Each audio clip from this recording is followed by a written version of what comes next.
E se eu disser para vocês que a parte considerada mais nobre do cérebro, na verdade, num aspecto muito importante, não é mais do que uma bolinha de papel?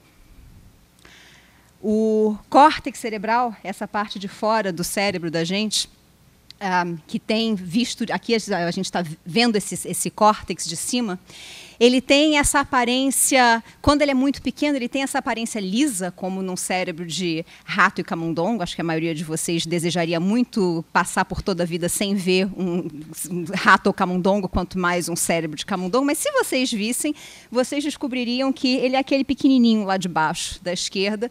Ele é perfeitamente liso, a sua superfície é perfeitamente lisa. Mas o que a gente vê comparando cérebros de várias espécies, e claro, uma das razões para fazer isso é a gente descobrir como é que o nosso cérebro se compara com todos esses outros, a gente notaria existe um certo padrão. De maneira geral, quanto maior o cérebro, mais dobrada é a superfície desse cérebro, que é o córtex. O córtex, por experimentos que lembram muito aquela piada do português que quer descobrir como as aranhas ouvem e vai arrancando uma perninha e diz anda aranha, arranca outra perninha e diz anda aranha, e a aranha anda, até que ele finalmente arranca todas as perninhas da aranha, diz anda aranha, e nada da aranha andar. Ele conclui, portanto, que a aranha ouve com as patas, né? Mais ou menos por experimentos não muito diferentes disso, removendo progressivamente partes do córtex, a gente hoje sabe que o córtex é fundamental para aquelas funções que a gente diz superiores, né? O planejamento, encontrar, deduzir padrões, encontrar a lógica das coisas, fazer planos para o futuro. Essa é a parte do cérebro, então, que é considerada a grande responsável pelas funções ditas superiores, como, por exemplo, a gente estar aqui pensando no mundo e apreciando ciência. Daí, então, a primeira expectativa, quando se começou a estudar o córtex cerebral, de que quanto maior fosse esse córtex, mais capaz ele fosse, né? Porque, em princípio, quanto maior esse córtex, mais neurônios eles deveriam ter. E como neurônios são a unidade de processamento de informação, como chips no computador, quanto mais neurônios você tivesse nesse córtex, mais capaz ele deveria ser. Só que essa ideia, embora faça muito sentido intuitivo, ela começa a ter problemas quando pessoas, ao invés de simplesmente aceitar o que os outros dizem e que deve ser verdade, resolvem investigar se é isso mesmo que me disseram que é verdade. E é aí que você descobre, então, primeiro, simplesmente comparando cérebros do mesmo tamanho, que se eles fossem feitos da mesma maneira, com o mesmo número de neurônios, você esperaria, então, que dois cérebros de um tamanho bastante razoável, por exemplo, mais ou menos assim, 400 gramas, fossem feitos do mesmo número de neurônios e, portanto, tivessem as mesmas capacidades cognitivas. E aí você descobre que uma comparação dessas, você pode ter um cérebro de 400 gramas que pertence a um chimpanzé, um ser bastante respeitável em suas capacidades cognitivas, e você vai se deparar, contudo, com um outro cérebro de 400 gramas que pertence a uma vaca. E aí a gente pode começar a se perguntar sobre qual é verdadeiramente a capacidade cognitiva das vacas. Talvez elas tenham uma vida mental interior riquíssima, né? Elas ficam lá pastando e filosofando ao mesmo tempo. Mas eu acho que a gente chega facilmente à conclusão de que o chimpanzé deve ter uma capacidade de comportamento, uma capacidade de flexibilidade cognitiva muito superior do que a das vacas. E, no final das contas, quando a gente compara um cérebro humano, como aquele lá em cima, com um cérebro de outras espécies, enquanto forem essas outras espécies que eu coloquei aqui, tudo muito bem.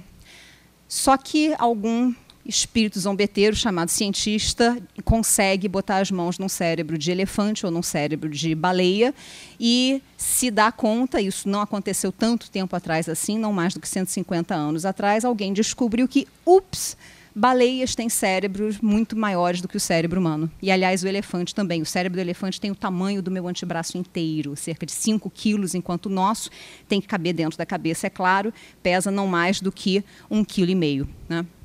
Então, o que se faz? Ou você joga a toalha e concede que baleias e elefantes devem realmente ser muito mais inteligentes do que a gente, devem ter mais neurônios dentro daquele cérebro, ou você vai atrás e tenta descobrir de quantos neurônios cérebros diferentes são feitos e se isso tem realmente alguma relação com o tamanho do cérebro. Ou por exemplo, você resolve também aproveitar e questionar a ideia que se tinha até então por intuição pura. Intuição várias vezes é extremamente importante, mas outras vezes intuição é uma desgraça.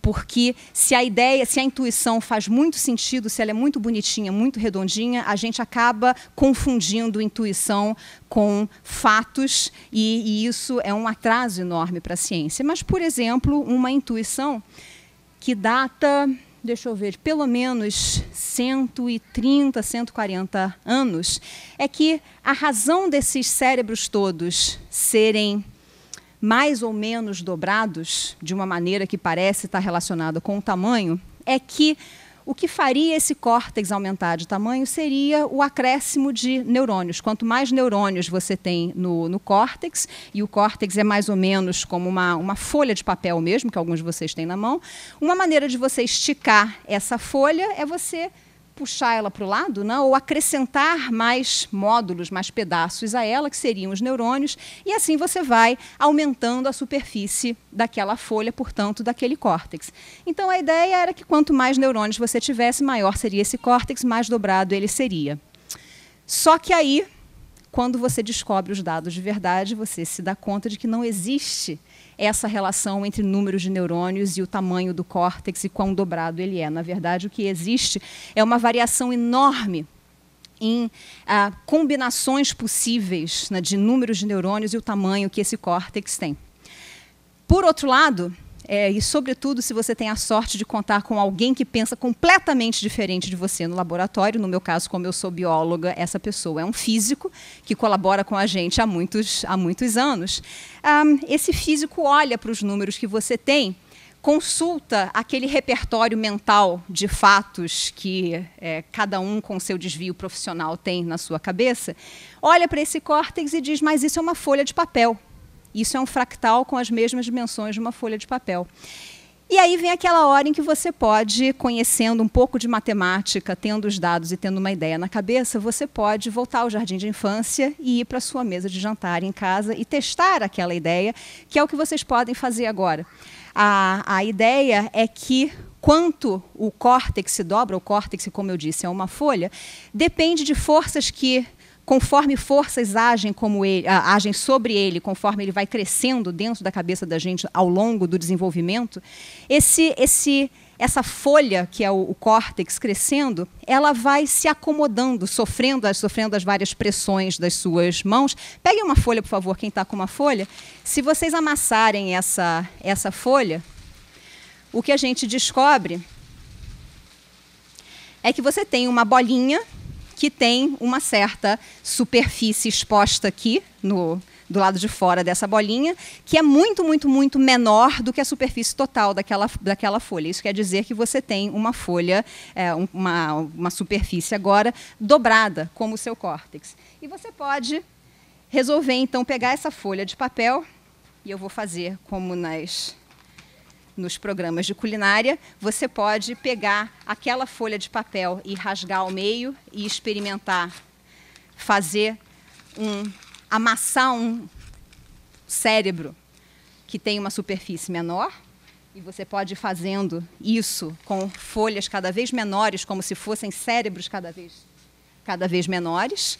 Ou você pode também brincar de outra coisa, que é, ao invés de pegar uma folha de papel e amassar, quem está com várias folhas, pega 3 ou 4, melhor ainda, pega 4 folhas, empilha as 4, nota que agora a gente tem a mesma superfície daquela folha anterior, só que a espessura está multiplicada por 4. O que acontece quando esse mesmo córtex que cresceu, se formou com a mesma superfície, mas agora a espessura é 4 vezes mais grossa, quando ele sofre as mesmas pressões durante o desenvolvimento? A diferença é que você agora tem um córtex, uma lâmina, que é muito menos dobrada, né?